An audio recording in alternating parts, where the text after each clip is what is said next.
Bem-vindos a mais um episódio do Motorhome Experience Podcast e hoje com duas presenças ilustres, dois caras que fazem parte da história do surf brasileiro, os irmãos Alves, Bruno e Albertinho, e aqui do meu lado, mais uma vez o Tui, para ajudar a conduzir essa conversa. Vamos lá, Tui.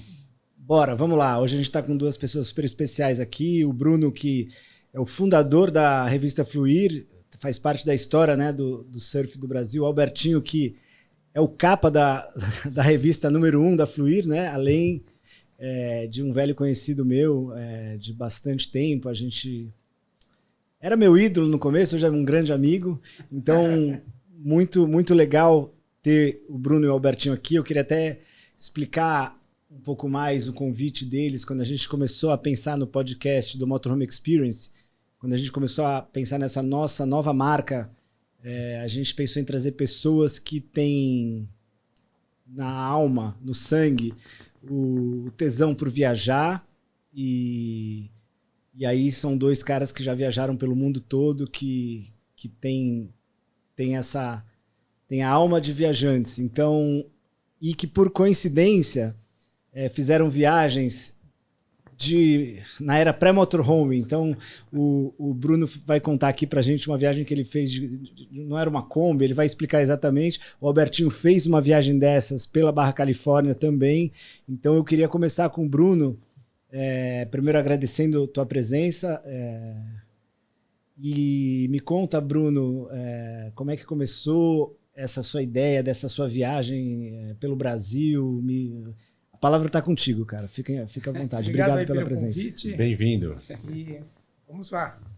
Então, eu sempre gostei de surfar, né, e explorar. A gente costumava sair do Guarujá e ir lá para as praias, né? Já era uma expedição. Atravessar aquela balsa de Bertioga, entrar naquela lama. A gente está falando de que ano, Bruno? Falando de 74, época da Rita Lee. O som da Rita Lee estava na moda, né? Eu era menor, eu ia com os amigos, né, que sempre me chamavam para compor na barca, né? Eu era sempre o menor de idade lá.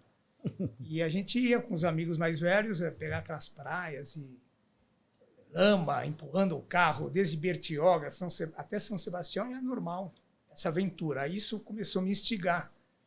Até que em 75, foi no verão de 75, eu propus para um amigo meu, vamos para o Nordeste com o teu irmão, que o irmão dele tinha carta, né?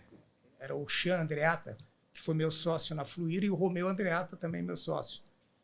E aí nós fomos até o Nordeste de Brasília, 4. Foi o Chico de la Torre também, que não surfava, o Xan Andreata não surfava, só eu e o Romeu. E só não tinha carta. Então, ano de 75, Brasília, 4 caras, sem ar-condicionado. Chegaram. Crise da OPEP, não tinha gasolina final de semana, fomos acampando daqui até o Nordeste. Então, aquilo lá, para mim, foi o auge, né? Chegar em Salvador, né? Brasília. Só que o conforto era zero, né? Aquele calor. E depois a gente trouxe um carioca para o Rio de Janeiro na volta, voltamos em 5. 5 numa Brasília, imagine. Aí foi em 76 que a gente resolveu fazer uma outra viagem. Eu ainda era menor. Aí era o Armando, era outro amigo que tinha carta. Nós fomos até Salvador. Eu, o Armando, o Fernando Mesquita, que é o Grilo, que foi o meu sócio na Fluir, e o Marcelinho Diniz. A gente chegou em Ilhéus, estava parado com a Brasília ali na orla da praia. Foram com a mesma Brasília? Então ela Não, era outra Brasília. Porque aquela não ia 2 vezes. Essa era uma Brasília cinza, né? Aí está parado naquela orla de Ilhéus, conversando com o nosso amiguinho. Tinha um amiguinho lá, um moleque, que ia buscar cana pra gente no espetinho. Cana no espetinho. Ela vinha redondinha com espetinho. O menino chamava Dalvo Argolo. Alguém conhece? Já ouviu falar? A gente parado lá com aquela molecadinha de Ilhéus, porque a gente era tipo ídolo, né? Parava lá com a Brasília, cheia de prancha, né? Vinha todo mundo querer saber. Ninguém pegava onda em Ilhéus nessa época? O Adalvo pegava. Já pegava. Já tinha uma turminha que pegava. O Jojo, acho que não. Era o pessoal mais antigo, um tal de Washington. E o Adalvo, o Jânio, estavam começando. Aí parou um carro do lado da gente, uma Kombi. Eu olhei aquilo lá, cheio de prancha, eu falei, nossa, o que é isso? Abriu a porta, começou a sair uns cariocas. Falei, nossa, isso é legal. Porque eles tinham cama, tinham tudo lá dentro. E a gente acampava, era barraquinha, né? Esse cara era o Cacau do Rio de Janeiro. A gente ficou amigo deles ali. E até a gente falou, ó, vocês vão até o Guarujá, que daqui a gente volta para o Guarujá. A gente vai até Salvador. E depois, nas mesmas férias, a gente no Guarujá, eu vejo o Cacau parando lá, Kombi na Pitangueira. Nós viemos aqui, pô. Na época era tudo meio descontraído. Combinava-se as coisas assim e ia, né? E aí eu falei, poxa, eu preciso ter uma Kombi, né? Olha esse carro. Fez inveja. Porque acampar, armar barraca em todo lugar que você para, é uma tortura, né? Perrengue. Acampava em terreno baldio, acampava em qualquer lugar que a gente parava à noite e tinha que armar barraca. Às vezes está chovendo. Ou dormia os 4, 5, tudo numa Brasília, assim, um apertando o outro. Chuva, nos dias de chuva intensa. Noite de chuva não tem nem como armar, né? E aí veio essa ideia da perua Kombi. E quando eu fui fazer 18 anos, o meu pai falou assim, olha, se você entrar na faculdade, você ganha um carro. Fiz 18, entrou na faculdade, você ganha um carro. Aí eu falei, tá bom, eu quero uma Kombi furgão. É aquela que só tem lata, não tem nada. Não Aquela tem de banco, padaria, não tem nada. sabe? É aquela que é aberta, né? Aí houve uma resistência por parte do meu pai. Falou, você é louco, porque perder a perna, porque Kombi bate, você perde a perna, né? Você não tem nada na frente. Tem nada aqui. Para-choque é a canela, né? E aí eu consegui convencê-lo e ele, no fim, deu uma Kombi furgão. E aí eu estendi o para-choque na frente, botei o pneu que fica aqui atrás do banco, fica aqui numa lata, tiramos aquela lata, botei 2 bancos de couro reclináveis, botei o pneu na frente ali. Uma rodinha mais larga, escadinha para poder pegar as pranchas. E aí eu fui no Andy. O Andy é um amigo nosso, que é o Andy e o William Goldenstein. Eles são franceses judeus, né, que descobriram a Trindade. Eles iam em Trindade surfar quando era caminho de mula. Iam de mula surfar em Trindade. Não tinha Rio Santos. E numa época eles apresentaram para a gente o tal do Secret. Temos um Secret, né? Aí eles convidaram a gente, fizeram o mapa, a gente chegou em Trindade em 74. Era o Secret Point. E de lá a gente não saiu mais, sabe? Nunca mais saímos, né? E aí o Andy montou uma fábrica de imóveis, né? Isso já em 78. Aí eu levei lá a Kombi, ele fez toda a parte interna, cama, armário, não cobrou nada. Fez por amizade mesmo. Tudo informe. Ele equipou a Kombi. Equipou a Kombi. Ele fez a casinha lá dentro. A gente consegue mostrar fotos dessa Kombi? Tentar mostrar. Essa é a Kombi? Ó, essa aqui é a Kombi do Cacau. Vamos ver se a gente É a consegue. Kombi que eu me... Ah, não é a que você se inspirou. Essa é a Kombi que eu me Você inspirei. consegue mostrar, Rafa? Vamos tentar? Opa! Depois a gente manda também, né? Depois, mas só pra gente ficaria legal. Essa é a Kombi do Cacau do Rio de Janeiro. Olha, agora a foto tá de Guarujá 77. Não, isso aqui não é 70. Não, aquela. Não é não. Tá escrito atrás? Não. É 76, ó. Tá. Tá errado. Ó, e aqui é o Cacau já na Pitangueiras ali, ó. Essa é a Kombi Inspiração, ainda não é É a Kombi Inspiração. Não, mas o cara fez uma janela aqui. Não, ele estava mais profissional que a nossa. Então a dele não era uma simples Kombi, também era trabalhada. Totalmente. Não, tem uma abertura. Eu tô sem E óculos. você Não, nessa época tinha quantos anos, Albertinho? Ó. Como que... Então, nessa época eu nem participava desse tava cenário. no- Eu comecei a entrar na barca aí em 9. 79. Não, 78. Eu já era velho. Ah, é. 74. Mas a gente Não, de Kombi 78, que ele entrou na segunda viagem da Kombi. foi. Teve 2 viagens de Kombi. Não, Belém, Brasília, Não, cara. a Kombi fez várias. Fez Todo várias. janeiro, todo julho, todo janeiro, todo julho, todo janeiro, ia pro Nordeste. A Kombi era mais famosa no Nordeste do que eu.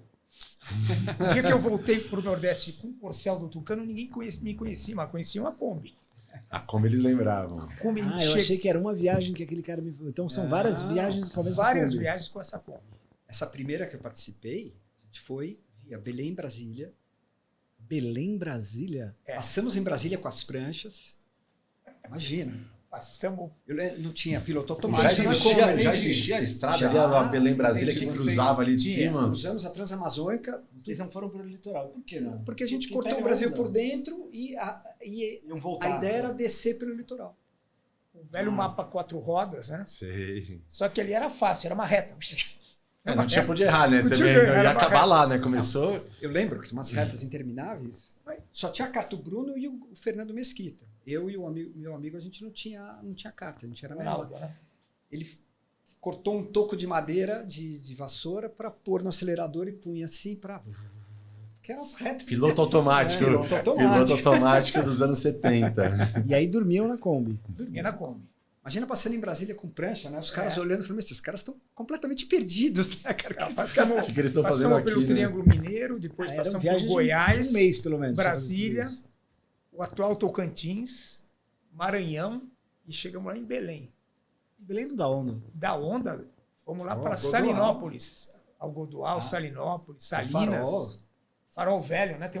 Era um point break, né? Cara, e é uma onda muito louca, porque ela, durante o dia, como a vazão da maré é gigante, né? A amplitude Bem ali. vai mudando durante o dia, a direita, depois a esquerda, depois é pico, depois é gordo, depois é cavado. No mesmo dia você surfa vários tipos de... 1 quilômetro desce a maré. 1 quilômetro. Teve um dia à noite na Kombi que eu comecei Nunca a vi ser uma foto mordido de daquele Belém. maruí, que é um pólvora. Eu dentro da Kombi, assim, nossa, e todos roncando. Eu falei, ninguém sente essa, só eu, né? Aí eu falei, quer saber, eu vou pular na água do mar para ver se alivia. E eu não chegava no mar à noite, não chegava, tava a maré bem seca. Aí eu escutei. Falei, nossa, que é isso? Nem sabia que existia esse tsunami, sai correndo, né? Era uma tempestade, era época de chuva. A tempestade tá vindo no mar assim, pegando a areia da praia. E eu correndo, não sabia o que era. Ela me pegou a tempestade assim. Aí eu falei, nossa. Aí eu acho que a coceira até esqueci de tanta adrenalina. Aí vocês desciam pelo litoral e iam só pegando Aí onda. foi de Belém, foi descendo, né, pelo litoral.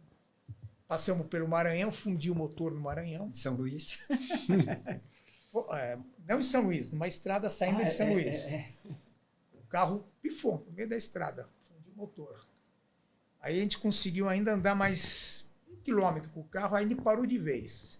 Nesse lugar que ele quebrou, tinham assaltado uma escola pública e levado merenda escolar. Puta que pariu. Então, nosso carro parou ali, foi embora, alguém anotou nossa placa no asfalto, a polícia está procurando a gente. E aí, o que aconteceu? Viu a Kombi parada na estrada, já pararam abordando, né? Eu tinha ido atrás de ajuda, eu e o Grilo, e deixei ele e o Ronaldo no carro. Olha que irmão inconsequente, deixa 2 menores no carro e vai os 2 maiores atrás de ajuda. Quando eu volto, tá a polícia parada, preto e branca. Falei, o que está acontecendo aqui? O que está acontecendo? Não, vocês são acusados aí de terem roubado merenda escolar. E esse menino é estúpido, né? O Ronaldo, acho que falou alguma estupidez. Falou, sou da polícia. Que polícia, o quê? Aí eu falei, calma, tudo bem. Ó, não tem merenda, mas tinha um cacho de banana. Eu lembro que tem banana. Aí o cara viu que Não eram vocês. não era. No fim, ele auxiliou a gente até chegar em São Luís, foi com a Mecânico. polícia. Vocês tiveram que fazer o motor ainda. Como que vocês fizeram com o motor? Ficamos 3 dias dormindo na oficina, dentro da oficina. A nossa casa era Kombi, né? Então, A gente ia no parquinho com os mecânicos, jogar snooker na hora do amigo almoço. dos mecânicos. Não saiu do bairro ali. E aí a Kombi ficou boa. Ficou boa. Foi embora. Foi embora. Aí a gente continuou a viagem, fomos até Paracuru. Maranhão até o Paracuru. Passamos o Piauí, chegamos no Ceará. Que a gente foi na época de chuva. Região norte, o inverno é em janeiro. Certo. A gente não sabia disso, então a gente não aguentava mais chuva. Dava pra ver isso no Google. Chegou no Ceará, voltou aquele calor, aquele sol, né? Aí Ah, começou é a viagem verdade. de verdade. Né? Tinha umas lendas, a gente foi até Belém, né? Até que Bocão, né? Falava, o Ricardo Bocão, que tinha umas ondas, enfim. E a gente ia atrás dessas histórias, né? A gente queria comprovar se isso era verdade ou não, né? A gente ouvia as histórias paralelas. Aliás, tem várias viagens, né? Barbados, assim, também. Que a gente ouvia umas histórias, vamos checar, né? E a gente ia comprovar, né? Ver para crer, né? E como que era aquela realidade? Porque hoje em dia é muito fácil, né? Você olha ali no Google, você olha a previsão de onda, você vê tudo, você chega no lugar e você sabe que você chegou. Naquela época você chegava e muitas vezes fala, pô, será que esse daqui é o lugar que eles estão falando mesmo ou não? Tem aquele... Conhecimento caiçara, você não tinha, né, previsão nenhuma. Tanto que você às vezes dava sorte, pegava o suel e às vezes não, né? O Bruno tem uma história... Mas, cara, você chegou ali, não tá na Kombi, não tá marola, não dá pra nem surfar. Você conversa com alguém pra saber como é que tava ontem, se ali dá... Se encontrar alguém, né, que tem é ali que dá onda, né? Porque eu fico pensando, pô, você chegou em Belém, olhou, nossa, não é possível, entendeu? Que o Bocão falou que aqui dá onda. Porque você nem sabia se aqui era aqui, né? Você não sabia.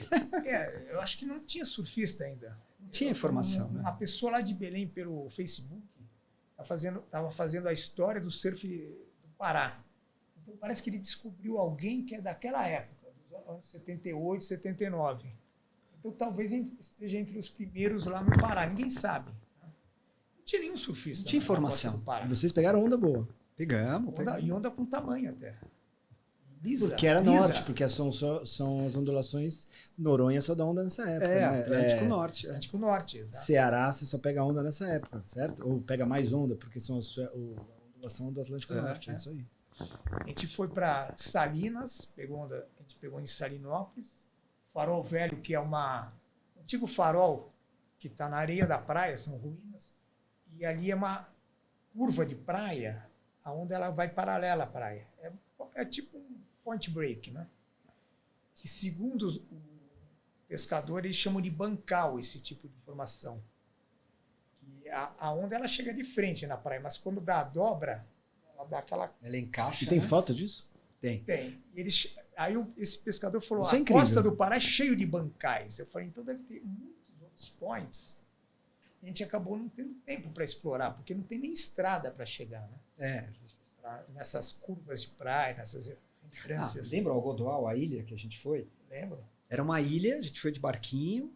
Não sei nem porque a gente foi, né? Tem fotos.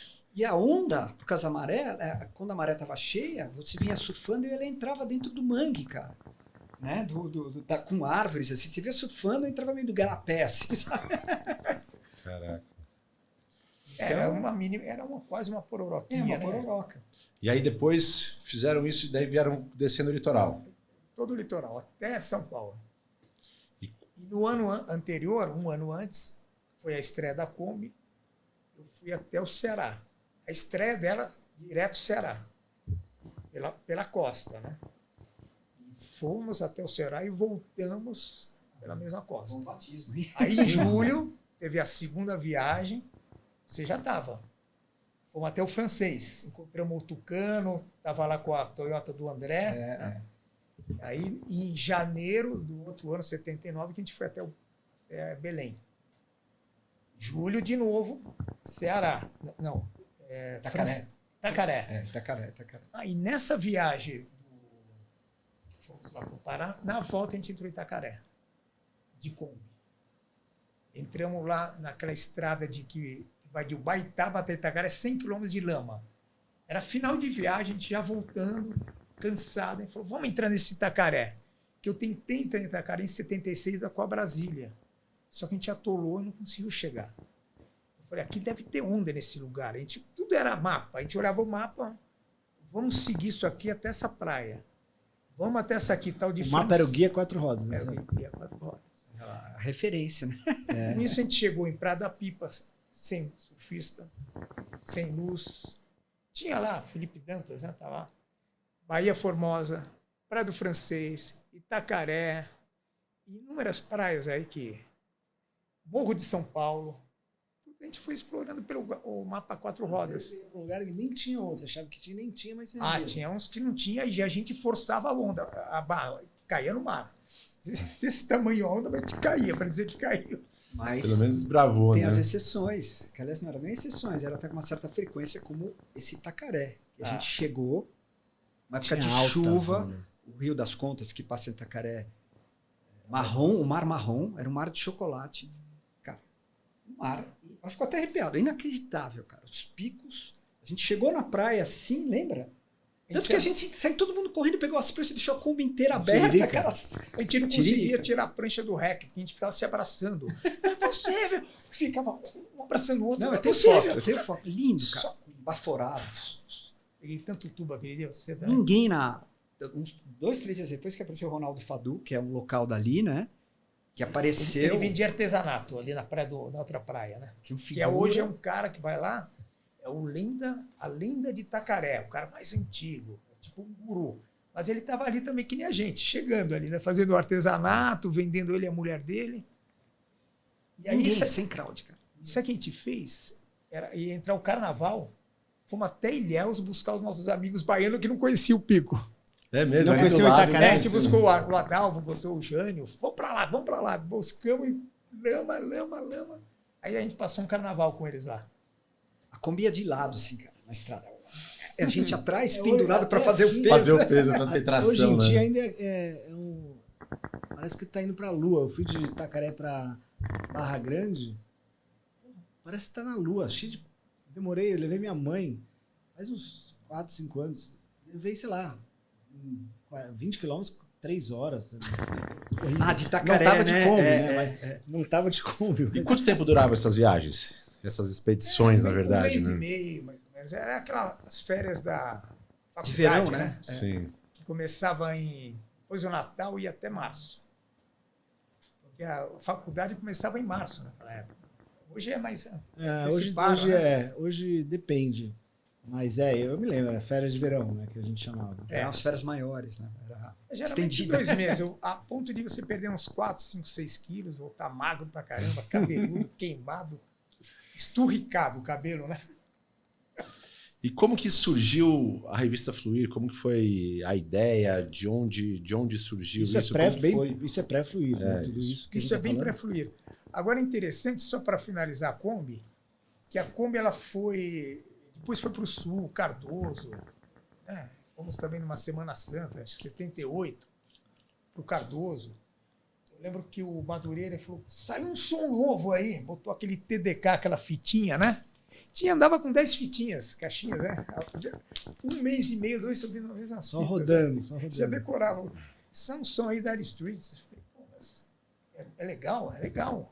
Tinha acabado de sair a fita, né? O Dire Straits, né? Não, Aquele Six... Plain Knife, Black Knife. Sei lá, facas afiadas, Six, não sei o que, Knife, né? Six Ray Knife. Aí eu falei, pô, legal esse som, hein? Sabe o que ele fazia? Ele Então, tinha Kombi ia pro Sul também. Não, achei que ela era mais tinha um Nordeste. sistema de som, caixa Kenwood grande. Isso é. Ele levava, a gente parava nas praias, não tinha ninguém, Maresias, Laranjeiras, tirava as caixas de som, aí ele tinha um fio enorme 50 que a metros de gente fio. punha na beira da praia as caixas. Kenwood sem Ah, vaso. ficava pro lado de com fora os som. Eu alto-falantes. lembro eu surfando em Laranjeiras, o Santana tocando. Chuck Mangione. Chuck jazz. Mangione. Não tinha ninguém. Nossa. E as caixas de som, né? Surfava com a trilha sonora. Hoje em dia, ó, olha o paralelo. Eu fui pegar onda na piscina da Grama, tinha um som rolando também. Olha lá, então. Muito tempo depois, né? E eram umas caixas enormes, né? E tinha o Oscar também, né? Que a gente roubou a caixa do som do meu pai, né? Levou dentro do carro, né? O pessoal entrava e falava, mas que essas caixas de som, né? Para estender até a beira da água, né? E tinha o Oscar na Kombi, né? Que era aqueles 2 faróis milha, né? Longo alcance. Nossa, aquele farol era de Scania, né? Ah, pra você iluminar você parava em algum lugar e não sabia onde você tava. Né? Iluminava muito. Sempre tinha, assim, na estrada, né? O pessoal dando farol alto, a gente dando farol alto. Mas o cara não quer baixar.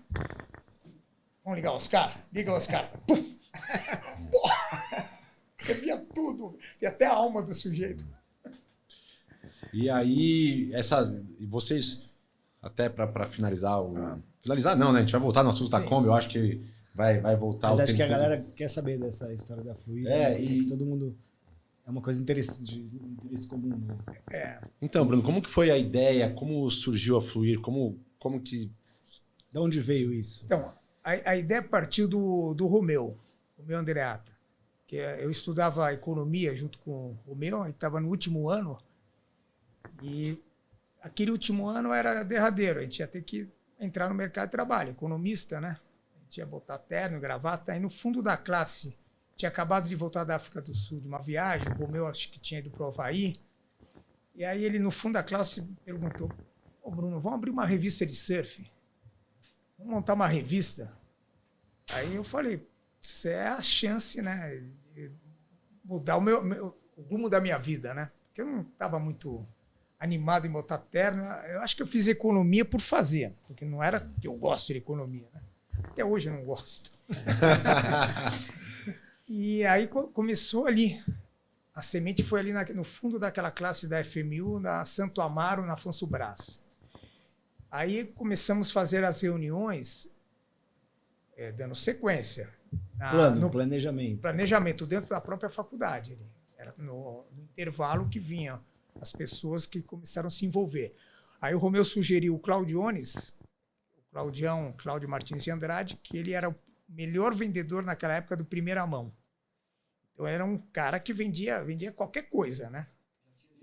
E tinha que ser surfista, né? Só que aí veio o Fernando Mesquita, que foi várias vezes comigo no Nordeste, de Kombi, e que era um artista incrível. Ele ganhou até prêmios, né? Prêmios aí, Leão de Ouro, Cannes. E aí a parte de fotografia seria a minha e a redação que era o problema. O Romeu falou, não, o Chan era irmão do Romeu, só que ele não surfava. Aí eu falei, pô, mas o Chan, cara...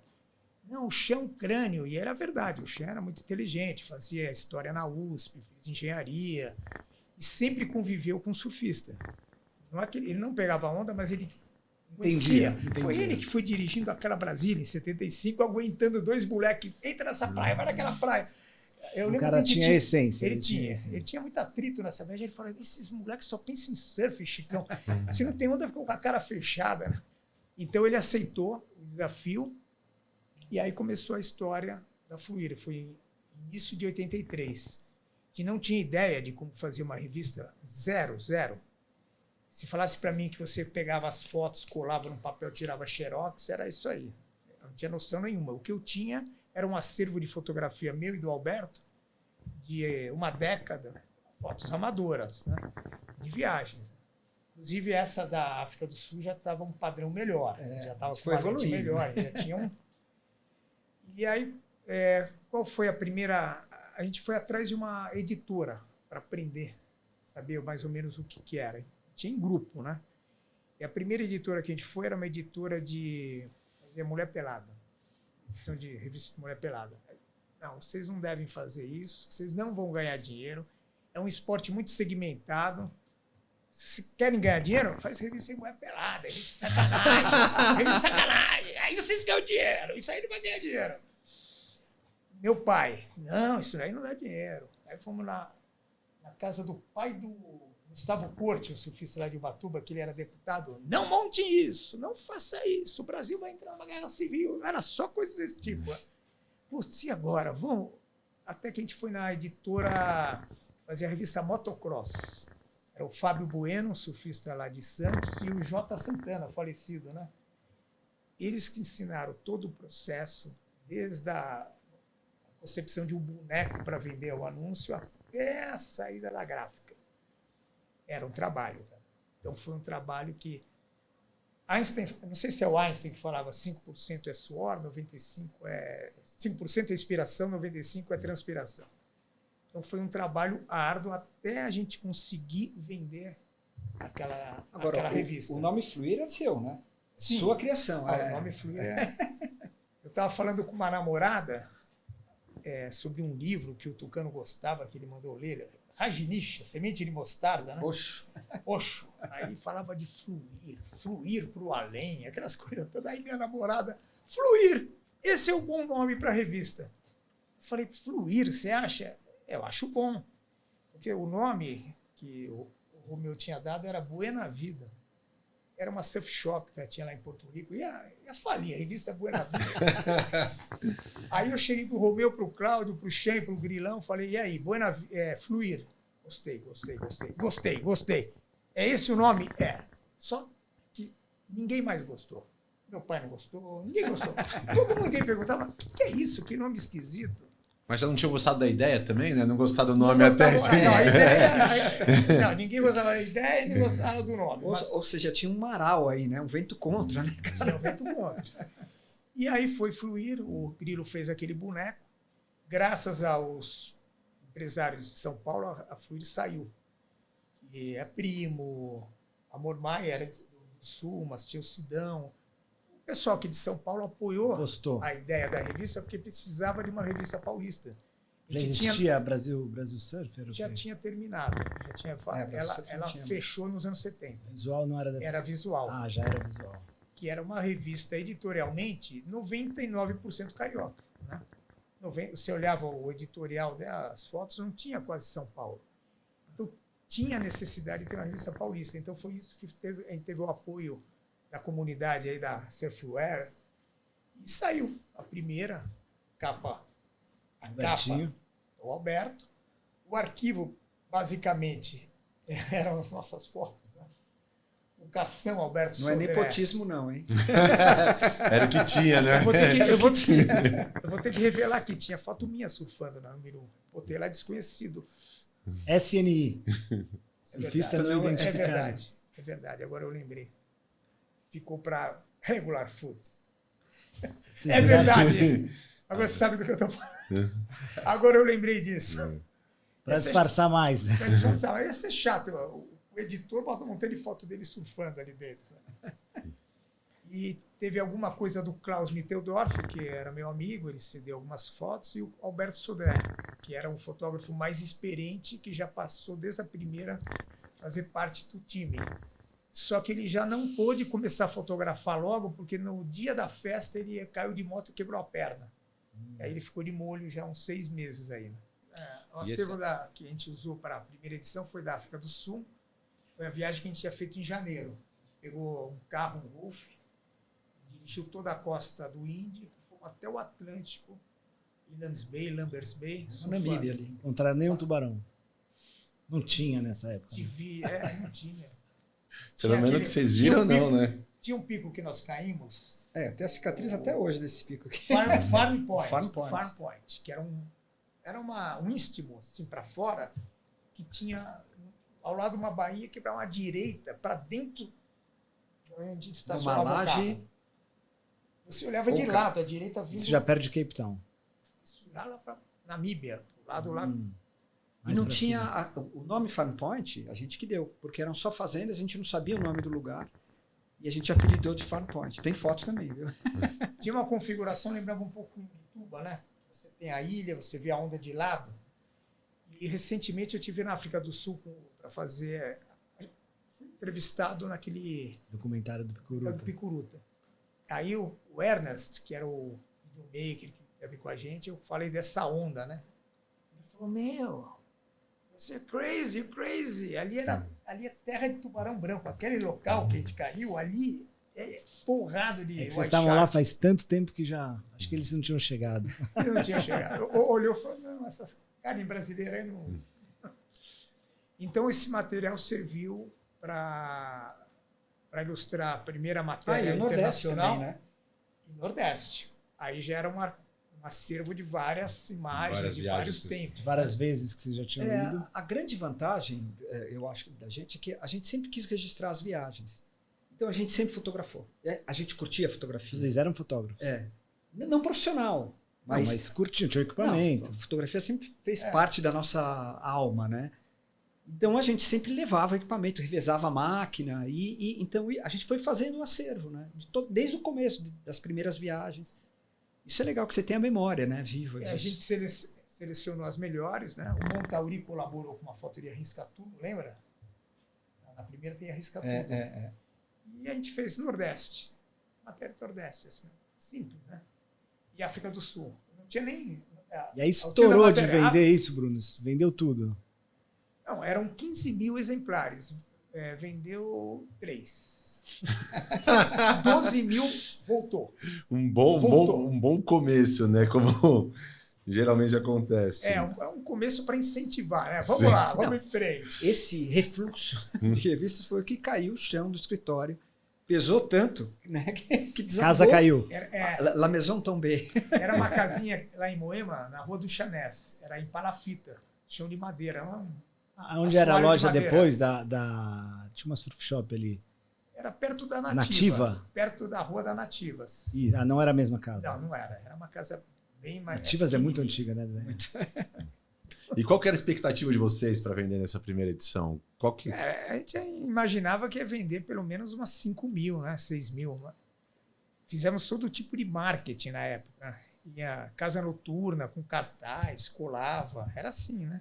Eu ia na banca. Quando saiu a primeira, logo que saiu, eu ia na banca. O jornaleiro, saiu a Fluir. A revista nova aí. A Fluir é a melhor, compra sempre. Hein? Eu comprava, eu ia comprando. Marketing de guerrilha. E a gente ia nessas casas noturnas da época, Madame Satã, Aeroanta, tinha colando, né? Quando engrenou, Bruno? Quando é que a Fluir engrenou? Então, depois de quanto tempo? ela foi engrenar a partir da número 6. Número 6, depois de um ano. Que foi quando... Era bimestral, né? Era bimestral. Essa de um ano, porque na número 3 a gente quase quebrou. A revista estava ruim, feia, estava devendo dinheiro no banco, estava meio quebrado e a revista estava muito feia. A número 1 até que foi legal, porque a número 1 é número novidade. A número 2 deu uma melhoradinha. A número 3 foi uma revista horrível. E ainda teve um anúncio lá que a gente publicou da Locomotion. O cara mandou botar cruz e suástica. A gente não tinha noção, né? Ah, não. O anúncio do cara veio a arte, a gente colocou, nossa, cara, a comunidade ligando pra gente. O que é isso? Vocês são loucos. E é verdade, a gente é responsável. Claro. E a maioria dos anunciantes eram judeus. Entendeu? Olha a confusão. Mas a gente se retratou. Né?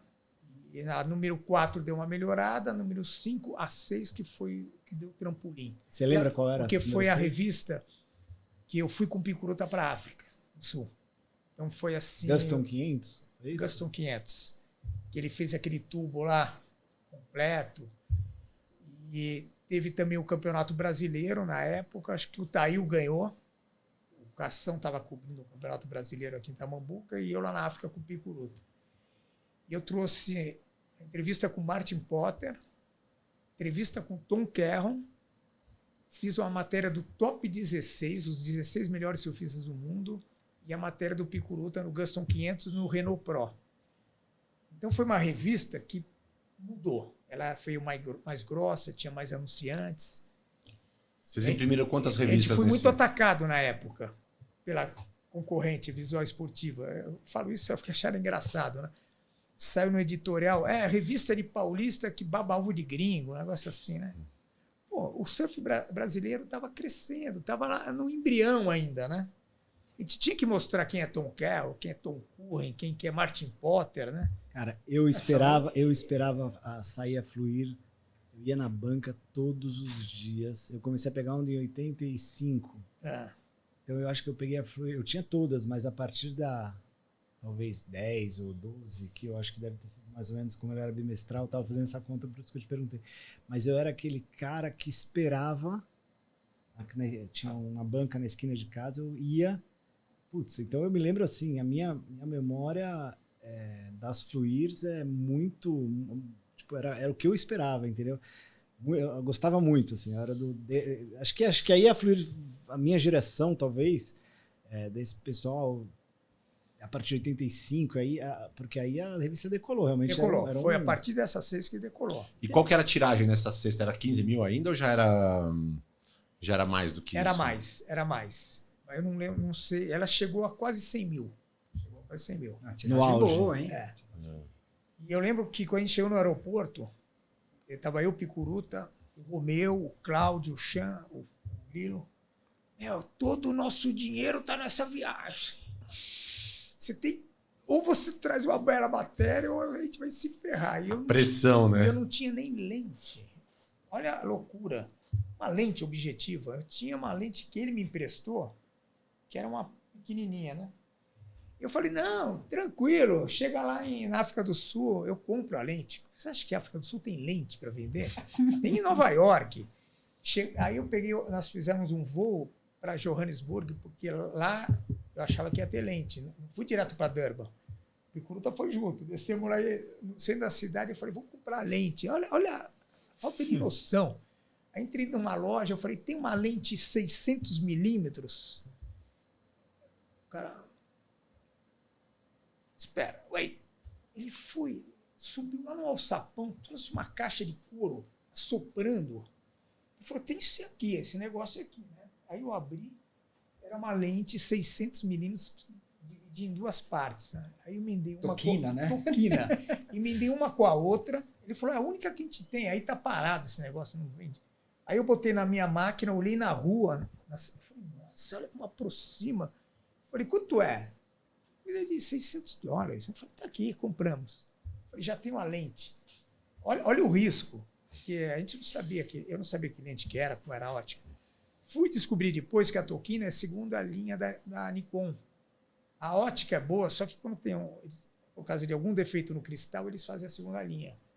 Conclusão, a Tokina virou moda entre os fotógrafos do Brasil. Olha a sorte que... Não adianta ter vontade, tem que ter um pouco de estrela também, né? Eu achei essa Tokina. E no Era filme, para dar certo. todo mundo tinha, o Beto Issa tinha, todos os fotógrafos tinham Tokina. Virou uma moda. Porque era barata e boa, entendeu? E aí eu fui estrear essa Tokina lá com o Picuruta, nem sabia o resultado. E fotografei tudo de Kodachrome, que era um filme que não revelava no Brasil. Conclusão, cheguei no Brasil sem os filmes. Deixei com uma família que eu conheci lá na África, deixei revelando. Falei, por favor, me manda pelo correio. Quando eu cheguei na redação, eu lembro do Grilo olhando para mim, você é louco? Todo esse dinheiro investido, não tem uma foto. Eu falei, não, mas vai chegar pelo correio. Espero que chegue, né? Chegou. Eu acho que eu tive a cabeça muito tranquila, porque hoje eu não pensaria dessa forma. Né? Chegou, levava... Chegou aquele pacote em casa. Tudo revelado, em caixinhas assim. A Chroma era slides, né? Nossa, cada foto, cada imagem, cara. Ali... Cadê esse arquivo hoje em dia? Eu tenho uma outra foto, eu tenho o cromo. Né? Tem feito um museu com isso. É. O Kodachrome tinha uma coisa no filme que era daquela geleia do tutano do boi. Então, assim, era diferenciado esse filme do Ektachrome que tinha aqui no Brasil. Tanto que se olhava ele ao contrário, era preto e branco, né? O slide. Ele é colorido, mas no lado do verso era preto e branco e tinha relevo. Você via o relevo da imagem. Olha que doideira. E era um filme que todos os americanos usavam na surfing, né? Então eu falei, estou com uma Tokina, eu tenho que ter um Kodachrome. Mas foi uma sorte muito grande. E aí, um ano depois, já com toda a confiança do mundo, voltei à África do Sul com o Picuruta, com a minha velha Tokina, com outra segurança, né?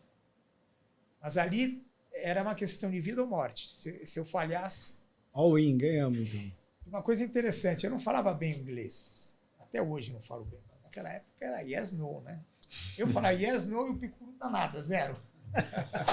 Aí eu cheguei num surfista lá, falei, vou fazer uma entrevista com você.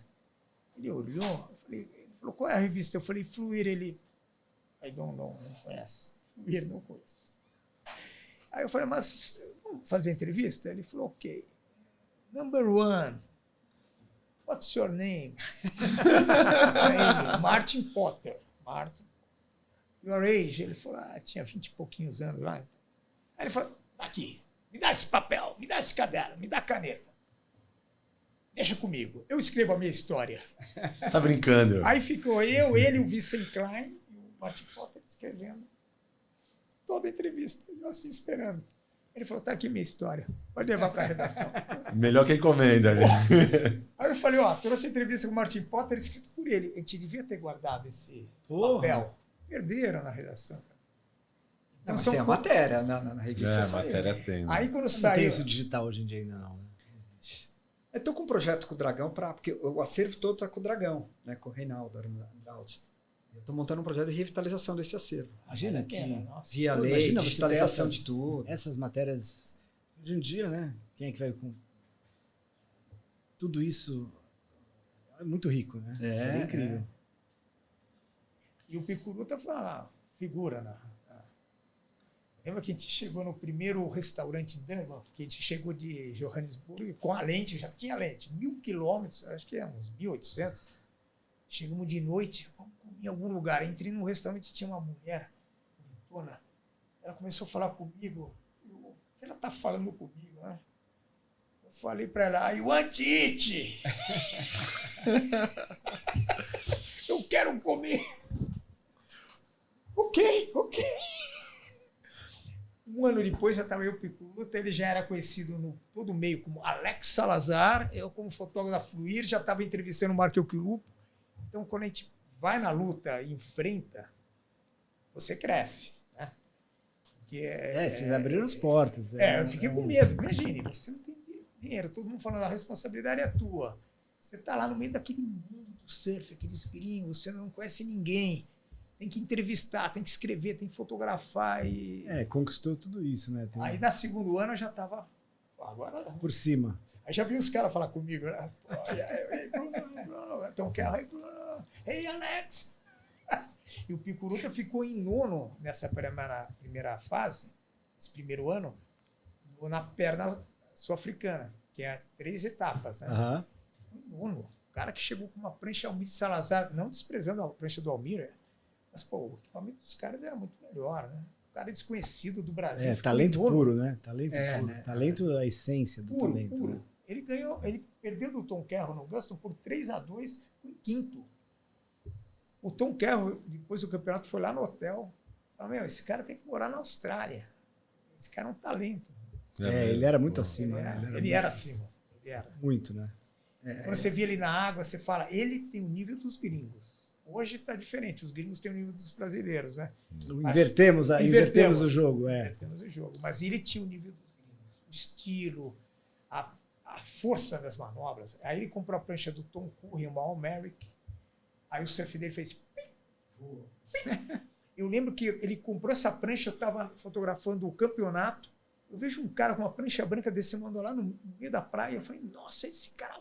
Uau! E eu acompanhando com a lente... Aí passou no meio do campeonato, cortou, foi até o pier. Eu falei, o Picuruta. Na hora que eu vi pertinho, eu falei, o Picuruta, não é possível. Aí o locutor falou, o Alex deu um show pra gente aí. Pena que ele invadiu a área do campeonato. Fez interferência. Ele invadiu, mas ele não sabe inglês. Ele falava, ele nem entendeu o que eu tô falando. Uma época boa. Muita história, né, cara? A gente vai longe aqui. E como que foi a expedição de vocês pela Barra Califórnia? Como que foi de Kombi ali também? Conta um pouquinho pra gente. A da Barra, na verdade, foi uma história legal. O Bruno conhecia um fotógrafo,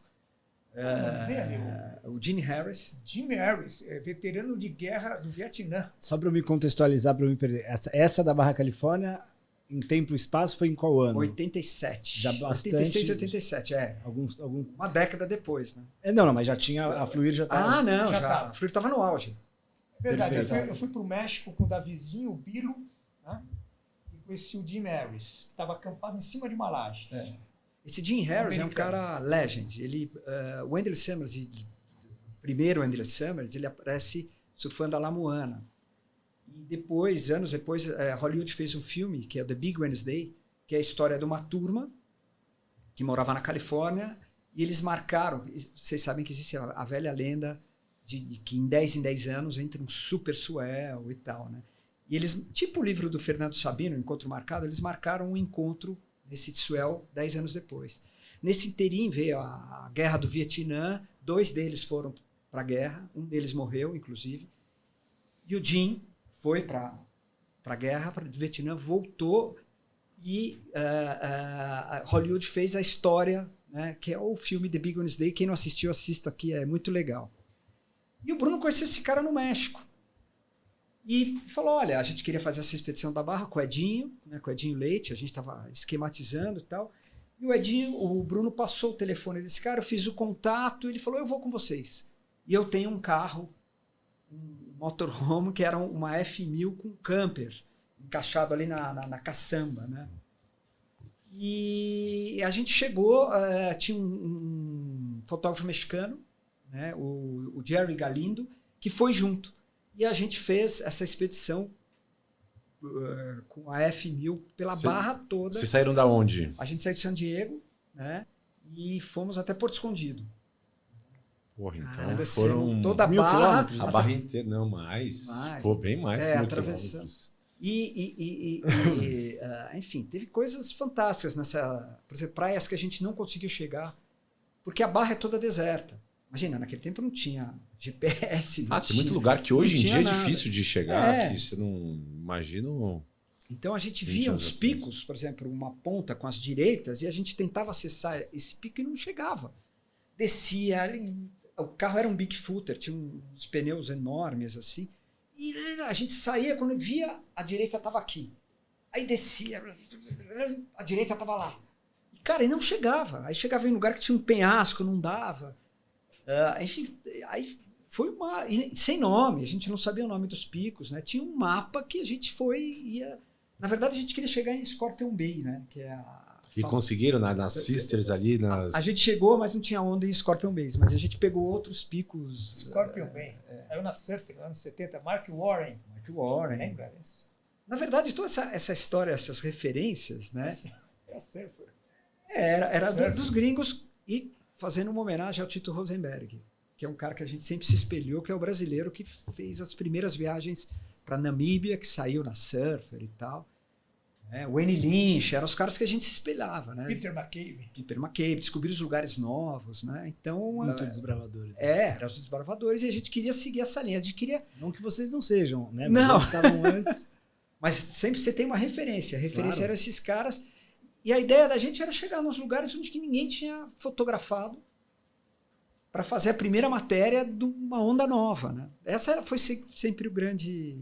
Conseguiram? Mas acho Sim, que a tem vários inspiração lugares de todos era o Evan Summer, número 1. o Bruce Brown, né? Robert Augusto e aquele outro... Esqueci o nome do segundo. Eles viajaram o mundo, né? Anos 60. Aquilo lá inspirou todo mundo. que era um Eles chegaram no porque Senegal. filme de viagem. E até o Verão Sem Fim, né? O Endless Summers. Então, que você fala, putz, não quero que acabe, né? Você não quer... É infinito, a gente vai Acho indo que isso atrás. daí mexeu com todo mundo, esse filme. Foi uma influência, Foi. com certeza também. E quanto tempo durou essa viagem pela Barra? Foi 1 mês e meio, assim. A gente foi, Chegaram até Porto Escondido? chegamos em Porto Escondido. Ele Atravessamos a balsa, né? O que ferry. na É isso que eu ia de- perguntar, tem um ferry. Tem um então. ferry, acho que dura a noite toda, né? Você atravessa e vai dar em mainland, né? Aí passamos Latica, todos os picos, né? E muitos dos picos não tinha ninguém. Na Barra, então, era impressionante. Você chegava, a gente não sabia o nome dos lugares. Não tinha ninguém para dar um toque, né? Entra por aqui, ó, tem a bancada ali, se descobria. E respondendo a sua pergunta, a gente fez várias primeiras matérias. O Bruno, várias. Por exemplo, o Galápagos. Primeira vez que saiu no Brasil registrado, uma matéria nossa, a gente que fez. Barra Califórnia. Que saiu publicado no Brasil. A gringa já tinha saído. Aliás, era de onde a gente se inspirava, né? Barbados, né? O Bruno Panaitana, a Indonésia. Tem vários lugares que... A Fluir fez matérias antes da Surfer. Né? Na Indonésia a gente fez aquele One Palm. Eu lembro disso. Aquela Essa já é da minha... direita, tem uma direita que chama Ghost, né? A gente teve lá antes do Peter King. 2 anos depois a Surfer foi para lá. Esse One Palm bem ao norte, antes de Mentawai, mas ao norte de Bali, né? Depois de Grajagan. É entre Java e Bali. Isso. No estreito. É no finalzinho de Java. Não, na verdade é entre Java e Sumatra. Isso. Sumatra. Portanto, ao leste, né? Que é o norte. Então a gente fez muita matéria inédita. Pioneiros, assim. Pioneiro no Brasil e algumas no mundo até, né? Ninguém foi naquele lugar. A Surfer fez essa matéria com o Peter King e escreveu. Primeiro cara a surfar essa onda. Eu mandei uma carta para a Surfer. Não, gente. O primeiro cara chama Rodrigo Rezende, o Monster. Mas não responderam. Eu me lembro de uma 4 graus ao sul do Equador, né? Que não podia falar onde era. Noronha. Tipo... Então tiveram várias assim, primeiras. Aí né? o Zecão Galápagos. Dantas, de veleiro eu fui. De veleiro. Saiu de Natal. E o menino do Nordeste, qual era o nome dele? Bom, eram 5. Eu, Felipe Dantas, o Zecão, de Ubatuba, e o Tail. E esse menino, esqueci o nome. Saímos lá de Natal. 3 dias, 3 noites. Depois fomos para o Tal das Rocas também, fazer uma matéria. E a coisa vai, né? Mas essa matéria que ele fez, eu lembro que ele contou na época que o Jim Harris descia aquelas ondas em Todos os Santos e às vezes ele caía e saía andando lá nas pedras. O cara gritava, I love the rocks, I love the rocks. O cara era uma lenda. Né? Não, esse cara era o surfista mais verdadeiro. Lendário. Ele não fazia nada. Como ele foi para o Vietnã e estourou uma granada, ele se machucou, o governo pagava ele tinha uma pensão, então ele não fazia nada, só surfava. E o cara já era, na época, o cara tinha uns 50 e tantos anos, a gente era moleque, o cara acordava às 4:30 da manhã para surfar. E saia correndo, levantava a gente. Era o cara mais surfer de essência que eu conheci, né? Todos Santos, a primeira vez de sair no Brasil, foi a gente lá. Ele que levou a gente, né? Era enorme, a gente não tinha nem equipamento para surfar o negócio, mas fomos parar nas pedras, enfim. Então o cara era uma lenda, cara. Foi uma outra referência. Ele era o personagem do filme, né? Foi um dos privilégio. personagens. Aquele cara... do The Big Wednesday. Aquele cara que é traído pela mulher fica com o melhor amigo é ele. Ele volta do Vietnã, a mulher dele fica com o melhor amigo. Aí o cara falou, pô, vou surfar. E ele estava indo definitivamente, né? Vocês, parece. Não, ele acabou, no meio da viagem ele pirou. A viagem foi punk, porque a Barra Califórnia... Aliás, se a gente não tivesse com motorhome, não dava para fazer. Né? 4x4, você precisava de um equipamento off-road e você chega nos lugares não tem nada. Você precisava da casa, que era o motorhome. Você precisa beber água, você precisa ter autonomia, é isso. A gente passou uma semana leite e pão e pasta de amendoim. Porque saudável. Para não usar energia. Mas sem tomar banho, de água doce. Não tinha lugar para tomar banho, então a gente surfava, né? Cabelos unidos venceremos, assim, sabe? Começa a juntar, né? Fica os dreads. Cara, o carro ajudou, não dava para fazer. Só que criou os problemas. Por exemplo, a primeira vez que furou o pneu, o step é um Bigfooter, é um pneu desse tamanho, ele é sem câmera. Onde você vai arrumar? Nos Estados Unidos tem as máquinas que comprimem o negócio para você pôr. Lá. Cara, a gente parou numa borracharia. O cara olhou e falou, consigo dar um jeito. Aí eu estou escrevendo o diário, o Edinho me chama assim, Alberto, vem cá. Cara, os caras estão fazendo uma coisa aqui que eu não estou entendendo.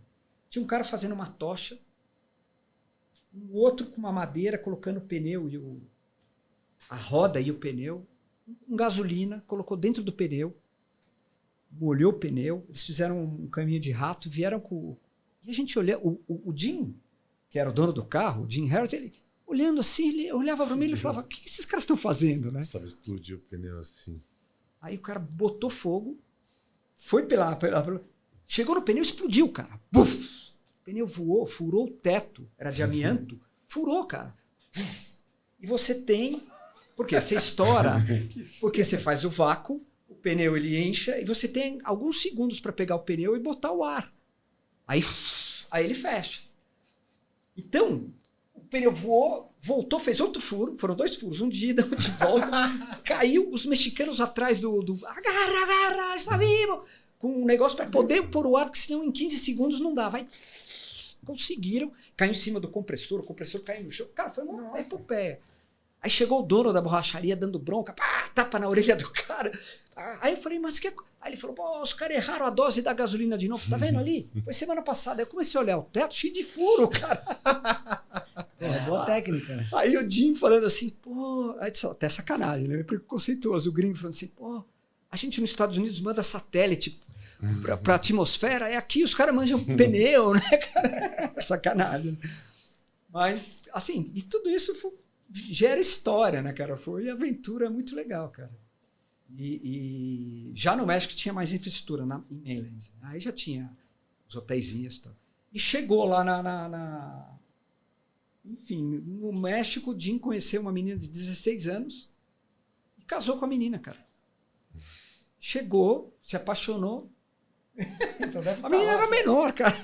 Casou e ficou lá. Ele tinha família, a gente conhecia a mulher. Aí ficou pro Edinho ligar pra mulher pra avisar.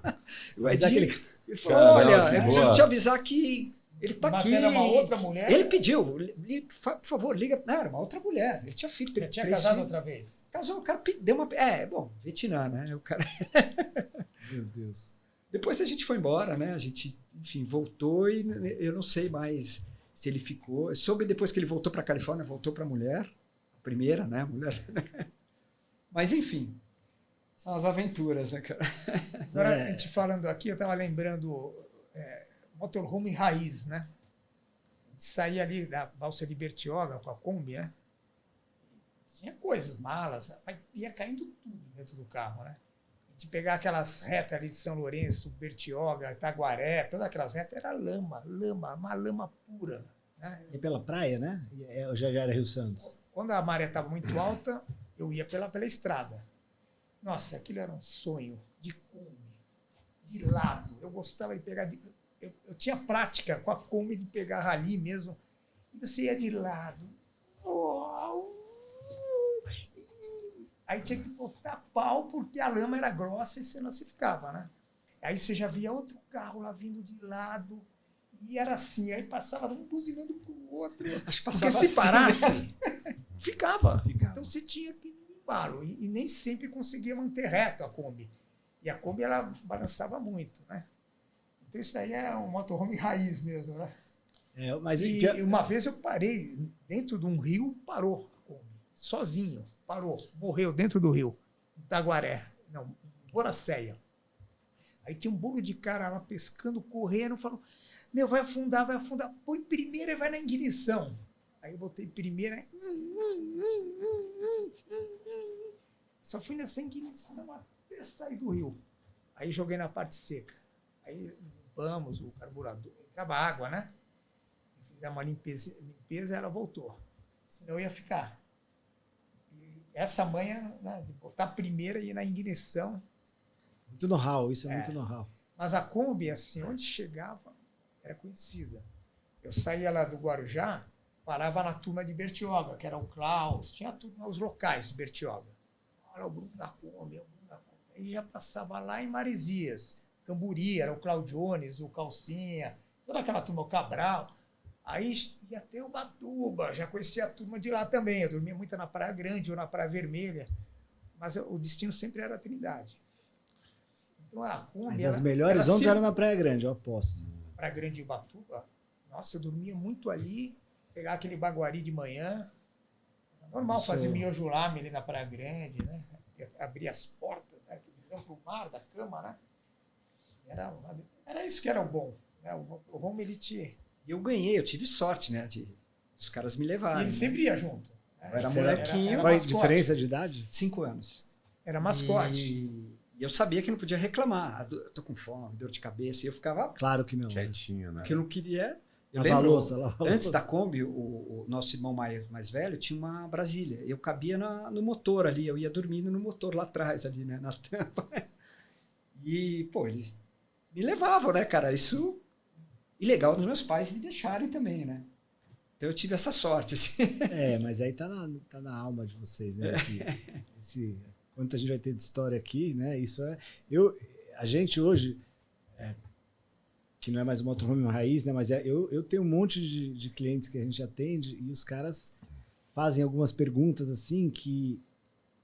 Às vezes eu já falo com a Giovana, que é uma das vendedoras, e falo, Gil, indica um hotel para esse cara. Porque ele quer ir de motorhome, mas ele não quer, entendeu? Ele quer... E aí eu falo, não é o perfil. Você sabe na hora, entende? Hoje a pessoa que nos procura para essas viagens de motorhome, hoje eu atendi uma menina que tem uma filha de 1 ano e pouco, que está insegura, e hoje você tem conforto. Hoje você pode levar seu filho, hoje você vai no inverno, tem um aquecedor incrível, hoje você tem toda a estrutura. Tem infra, né? Nos locais. Até os locais onde você para, né? Você tem uns campings, você tem uma baita infraestrutura. Liga luz, água. Mas assim, tem gente que eu atendo que eu falo, puta, tomara que esse cara não feche a viagem. Porque ele não tem nada a ver, ele não quer. Ele quer talvez postar uma foto que ele tá no motorhome, mas ele quer ficar num hotel 5 estrelas, entendeu? Então a gente tem esse discernimento. Então quando escuta vocês conversando, e tem pessoas que também a gente atende, o cara já acampou ou já viajou de moto até o Chile. Esse cara tem aquele espírito que você pode ir para sua viagem que você vai se dar bem, não tem muito problema, entendeu? Mas a gente tem recebe essas dúvidas hoje, né? De quanto confortável cara, é confortável. Você não vai ter o conforto, você fica num puto hotel, mas você fica... Tua cama é bem boa, o travesseiro é bom, é bem confortável, o seu banho é gostoso. Não vai tomar um banho de banheiro, um banho de princesa, mas jacuzzi, né? Você consegue então, tem sim. campos até que tem jacuzzi hoje em dia, né? Você vai lá na estrutura, mas o motorhome é isso, eu acho que vocês mostram muito lifestyle. É a essência, né? a essência de você da liberdade, né? Acho que a gente pode resumir, né? Se falar, pô, o motorhome tem essa essência de você ser livre, de você poder procurar onda pela Barra Califórnia, olhar e não é, e voltar, e aí conseguir achar uma onda que nunca ninguém pegou, e conseguir ir de Kombi até Belém, e chegar lá e pegar a onda em Belém, onde nunca ninguém pegou. Serrambia. Chama de Serrambia. Né? Parava em frente ao pico. Tinha uma tendinha, puxava, tinha cadeirinha. Ali, ó. Simbeira gringo, cara. Chegamos break, esquerda. Chegamos em Serrambia, lembra? Só gringo. Só gringo. Australiano. Só cara loiro, gringo, falando inglês. Eu falei, onde que eu tô? Em Serrambi? A gente tinha acabado de voltar da Indonésia. Então eu falei, pô, será que eu tô na Indonésia? Eu tô vendo um riff lá fora quebrando, uns caras tudo falando inglês. Aí veio aquele tal de Pink. Por favor, acampar mais pra lá. Não gostamos. Fique aqui, acampar mais pra lá. Eu falei, pô, que esquisito, eu tô no Brasil. É que tinha uma comunidade lá em Pernambuco, né? Maracaípe, tinha holandeses, né? Holandeses, tinha o que era australiano. Então eles descobriram o Serrambia através do Murrinha. Murrinha que é o local. E eles ficavam lá acampados, surfando. E era uma onda gringa. Onda gringa. Então a gente chegou com a Kombi e a gente criou alvoroço, né? Os caras tudo ali dominando os gringos. Eu falei, que esses caras de Kombi aqui, né? Aí no dia seguinte no mar ele desceu uma onda lá atrás do pico. Meio que caiu assim. Uau! Ficou seco, saiu. Aí o Pink falou, ué, não falaram pra ninguém. Eu falei, não, fique tranquilo, keep cool. Ninguém, não há interesse em ficar falando que tem essa onda aqui. Né? Tem muita onda no Brasil que as pessoas... Aí um ano depois a gente voltou com a Kombi, pro Serrambi. O cara tava acampado lá há um ano. Ficou lá um ano. Tava um ano, o Pink e o Pete. O Pete, E que fim que levou a Kombi? Depois dessa história toda, a gente passou por lá, depois teve... Mas que fim que levou a Kombi? Então, quando eu estava indo para a Indonésia, o Grilo, o Fernando Mesquita, falou, pô, não quer trocar pelo meu Fusca? Ela já tinha quase 100 mil quilômetros em 2 anos, né? Aí eu falei, tá bom, tá trocado. Olha a cabeça, né? Pô, precisa passar os documentos, né? Eu peguei a chave do Fusca e ele pegou a chave da Kombi. Eu fui para a Indonésia. Aí na volta, acho que passou a documentação, ele ficou um ano ainda viajando com ela, depois ele vendeu para o P-Pro. Era o carro de entregas ao P. Ó! Começou no surf e terminou no surf. Então, a Kombi tinha adesivos ao P e entregava a mercadoria. Era do Sidão. Essa Kombi nasceu para... Não, ela era decorada dentro com fotos das revistas gringas, né? Com contact, né? A gente punha... Era inteira, cheia de fotos. E eles mantiveram isso ainda ou eles adesivaram? Não, aí tiraram todos os móveis e deixaram... A gente vai ter que levantar agora, a gente vai ter que terminar o podcast, mas a gente vai ter que levantar esse acervo, porque a gente vai ilustrar com as fotos. Eu quero ter as fotos Quero ver essas de Belém aí, para ver como é que foi essa marola, para ver essas fotos dessas viagens da Califórnia. Vocês têm esse acervo? Vocês têm acervo? Sim. Então, acho que isso vai ser vai ser incrível para a gente rechear, né, esse podcast. Acho que pode... Vamos providenciar, então. O bacana tem tudo. Vai ser... O Roberto tem um acervo, ele fotografava mais que eu. Eu era mais preguiçoso. Ele estava sempre... Inclusive, às vezes tinha umas confusões que eu publico no Instagram, Facebook. Eu nem lembrava se é eu que batia foto. Aí ele me corrige. Essa foto é minha. O acervo dele era mais técnico. O importante é estar em família, né? Tudo bem. Eu era mais de água. Eu ficava com aquela Nikonozinha, né? O Bruno foi um dos precursores da fotografia aquática, né? No Brasil, cara. Com a Nikonos. E hoje em dia isso evoluiu demais, foto de Trindade, né, imagina, 74, 75, 76, fotos dentro da água, cara. Eu já cheguei na época só que tinha muito crowd. Eu peguei poucos dias no Cepilho que eu podia pegar onda. Fora, era muito difícil. Assim, peguei, mas eu tenho essa... E o Cepilho é pequenininho, né? Concentra, né? Hoje em dia é muito mais difícil, né? Hoje em dia é mais concorrido. Mas, enfim, é incrível compartilhar esses sonhos de vocês. A Kombi em Trindade também tinha lugar, aquela pedra... Tinha vaga dela. Um monte dela. Parava ali. Teve até uma viagem, alguns anos depois, acho que anos 80, que foi o Charles Magno. Né? O Charles foi comigo, o Tony da Caluama e o Roberto Tatini. A gente ficou 20 dias com aquela comunidade. Depois que ele voltou ao Nordeste, ficou 20 dias ali, parado naquela pedra ali. Não conhecia uma pessoa. Estava tendo um campeonato brasileiro em Batuba. Ninguém sabia que tinha aquela onda ali. Depois saiu uma reportagem na Fluir, né? Acabou. Aí foi. Acabou. Eu era o único cara na redação contra essa entregar o pico. Eu gostava de fazer assim, secret. Conta das onças. 4 graus, mas foi unânime. Não, temos que dizer onde que é. Acho que queria me ferrar mesmo. Aí, no dia que saiu a matéria, ele foi para lá, desceu, tinha vários carros parados. Mas ele colaborou, porque ele estava nas imagens. Foi o Alberto Sodré, você e o Avelino Bastos. O Avelino, né? Umas fotos lindas, aí, uma matéria linda. Aí não teve jeito, o pessoal foi e acabou a paz. É o Rock Point brasileiro. Na realidade, um dia ia acabar, né? Não foi, ia acabar. A gente não tem hoje como dizer, né? Mas assim, quase todas as ondas hoje já são...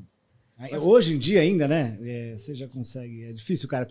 Dizem que tem, né? Mas eu não... Segurar, deve não ter, tem cara. como. Mas a gente tentava segurar. Por isso que a gente fazia matérias com dicas, assim.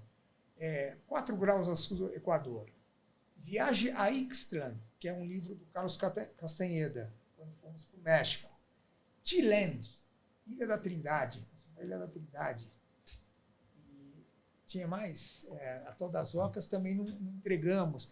Entregava. Quando a revista foi vendida para a Editora Azul, que era da Abril, aí eu passei a trabalhar para uma organização. O editor-chefe olhava assim e falava, isso que vocês fazem não é jornalismo. Foi uma porra, mas é legal. Depois de 2 anos chega a carta na redação, tipo assim, descobri onde que é o 4 graus do sul do Equador depois de 2 anos. Isso não é jornalismo. Temos que dizer onde que é, o que levar, se tem que levar aspirina, bronzeador. Eu falei, pô, o que é isso? E no fim houve um conflito, né? E a revista que vendia quase 100 mil, se perguntou a tiragem, caiu para 15. Na época que vendeu para a Editora Azul.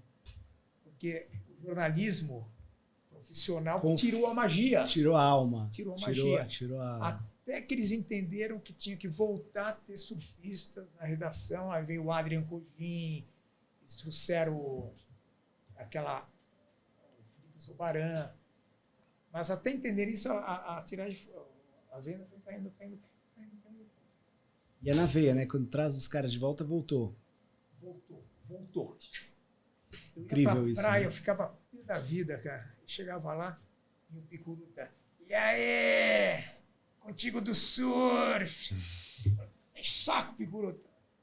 Eu trabalhava para a editora, né? Então, temos que... Viram Contigo do surf. Mas foi um período. Depois ela voltou. Não adianta. E aí terminou na internet, né? Porque quando começou... começamos o... Aí na verdade, é uma coisa extraordinária você pensar uma revista tão segmentada ter quase 40 anos de existência, né, cara? É uma loucura, cara. Teve outras, tem a Trip, né? Tem Hardcore, enfim, tem outras, né? Mas assim... Mas a Fluir, é extraordinário, 40 cara. anos. E uma baita história, né, na verdade. Ela construiu um... Sim. Eu lembro a primeira reportagem com o Picuruta, eu ali um estranho no ninho, o Picuruta esse mundo do surf. 4 anos depois, ou 5, no Hilton, em Lima, lá em Turtle Bay, fui ganhando o prêmio The Best Print Media. Fui lá o Dragão receber. Loucura isso, né, cara? The Best Print Media foi a Magazine for Brasil. Aí, pô, Sean Thomas olhando, todo mundo aí. Fizeram acontecer, né? Criaram... muito doido, cara. Isso é realizar, né? O mais legal é você realizar. Você sonhou, o sonho se tornou realidade e a realidade virou um negócio extraordinário, né? Legal, essa história é infinita, né? Só que é o seguinte, exatamente. A gente passava perrengue em tudo. Né? Quando foi para o Peru, o primeiro campeonato de equipes, dormia todo mundo no chão, era rato, barata. Tinha conforto, a gente era raça, né? Aquele bolinho de filme, tinha que controlar o filme, senão acabava o filme. Você soube desse campeonato? O primeiro campeonato mundial de equipes? todas as equipes do mundo uniformizadas, antes das Olimpíadas, foi no Peru. Fomos foi em Punta Rocas e Senhoritas. Fomos em terceiro, primeiro Austrália, segundo Estados Unidos, terceiro Brasil. Pô, que legal, moço. Já era um sinal, hein? A gente tinha roupa amarela, tudo. Eu já cheguei a ver essa foto. Assim. Eu era um cara que era muito... Pô, é muita história, né? A gente... É muita Não, informação. Só fluir dá pra ficar horas Estouramos, e horas. né? Estouramos, né? Estouramos. Então, Não, estouramos não, mas... mas vamos pegar foi um gancho muito- legal para terminar, assim. Acho que eu queria ouvir agora do Albertinho e do Bruno um capítulo pra gente deixar um recado aí pra galera que... Quer dizer, esse foi o primeiro episódio com eles, né? Porque vou ter que fazer mais vezes. Hein, Albertinho, o que você diz aí desse... Vamos falar um pouco de viagem, né? Para as pessoas que estão na dúvida, que querem viajar, qual que é o seu sentimento, e do Bruno, que a gente precisa ter um gancho, né, para passar para a próxima. O que você diz aí? Deixa um recado. Não, cara, viagem é a grande alquimia da experiência, né, cara? É quando você cristaliza e realiza a aventura, o conhecer novos povos, novas culturas. Quer dizer, o homem sempre teve movimento, ele precisa se movimentar, né, para conhecer. Quando ele fica só na caverna, cara, não dá certo. Viagem é conhecimento, legal. E para quem gosta de aventura ou não, a experiência ela vem. Com mais aventura, mais perrengue ou não, né, mais conforto ou não, mas é essencial. Ou seja, se mover é essencial, né? Navegar é preciso, né? Então. Então, viajar, que nem o Alberto falou, é uma troca de experiência, cultura, pessoas. Não sei, para mim, viajar me tornou uma pessoa mais humilde. Porque eu fui tão bem recebido em tantos lugares, passei por tantos problemas, assim, fui ajudado em situações assim, quase que extremas, né? Então, é muito louco dizer, né? Viajar é muito bom, mas voltar para casa também é muito bom. Muitas pessoas, preciso viajar, mas onde você está aqui agora, a tua casa também é maravilhoso. E só quando você está viajando, está vivendo uma situação de perrengue, você fala, como é boa a minha casa, né? Quantas vezes cheguei no aeroporto querendo chegar em casa. Então, assim, viajar é um sonho, eu estimulo a todo mundo buscar isso. Hoje está mais difícil, a minha época... a época que o Alberto viajava, não é que a minha época é agora, né? Mas essa época que a gente viajava, não tinha muito perigo o Brasil. O Brasil era seguro, você acampava em qualquer lugar que você parasse. Eu nunca sofri um assalto, nunca sofri nada. Com barraca, com Kombi. Em qualquer lugar aí, acampei no Pepino, em frente ao Hotel Nacional, na Praia do Pepino. O Brasil era mais seguro. Então hoje, assim... viajar tem que ficar um pouco mais ligado. Esses países, Indonésia, que a gente tinha muito, está um pouco diferente, né? Você vê extremismo religioso, o mundo mudou. Mas não quero também desestimular a viajar. Acho que tem que buscar, mas com um pouco mais de cautela, cautela e segurança. Tá? A gente era muito maluco, né? A gente não morreu, não sei porquê, né? Mas eu acho que era um outro mundo. Mas eu estimulo a todos a fazer isso. Buscar o sonho e vai atrás. Se não tiver conforto, ótimo. Quando chegar na tua casa, você fala, como minha casa é boa, né? Esses que são os dois lados, né? Você valorizar o que, de repente, que está aqui, dia a dia você não liga muito, né? Chegar na casa da tua mãe, cheguei em casa da minha mãe, ela abria o apartamento do Guarujá e falava, meu filho, eu quero um banho quente. Fui acampar nas praias com o Renato, ficamos... uma tempestade, a onda invadiu barraca. Então, assim, tudo é bom. Você está, o teu lar, a tua família, e viajar, acho que faz parte do únicos, né? Um alimenta o outro, né? Sim. Eu tive uma época que eu preciso viajar. Por que preciso viajar? Hoje não. Aqui tá bom também, né? É uma busca espiritual também. Você entender que tanto você está viajando, como está aqui, mesmo no centro de São Paulo, aqui na Praça da Sé, você tem que estar feliz. Né? Porque tudo é descoberto. Aliás, eu estimulo. Eu pego um metrô, quem mora em São Paulo, pega o metrô, linha amarela, desce ali na Estação da Luz e dá uma volta ali para o centro da cidade. É uma viagem. Você vê um montão de gringo viajando lá. Está para eles é uma viagem que eles vieram de fora, né? Você está aqui não valoriza tanto. Mas aí não é com tanta segurança. Cara, vocês são uma inspiração para mim, assim, escutar tudo isso. Eu que tenho essa paixão por pegar onda e nunca conhecia a história da Fluir dessa forma. Comecei a conhecer hoje, né? Mas, assim, queria agradecer a presença de vocês, agradecer... Tem esse lado, é um perrengue chegar aqui, um trânsito, né? O calor que a gente tá e, assim, pô, vocês... Foi incrível, aprendemos bastante mais uma vez. E acho que esse nosso caminho que a gente está trilhando de trazer a Motorhome Experience para tentar mostrar isso para as pessoas, esse lado de você poder valorizar mais a viagem, viajar com experiência, usar o motorhome para tudo isso. Acho que, eu ouvindo vocês falar, eu tenho certeza que eu estou nesse caminho, estou trilhando o caminho certo. Então, eu queria agradecer por isso. Muito obrigado pela presença de vocês. Esse foi mais um episódio do Motorhome Experience Podcast. Porra, e valeu, foi bom demais. Obrigado, muita informação, muita história. A gente que agradece aqui. Acho que o público agradece a presença de vocês. Muito obrigado. Eu viu? que agradeço a oportunidade de a gente lembrar tudo isso, né? Reviver isso aqui, né? Beleza. Obrigado, Rafa, também aí por tudo, viu? Valeu. Obrigado, gente.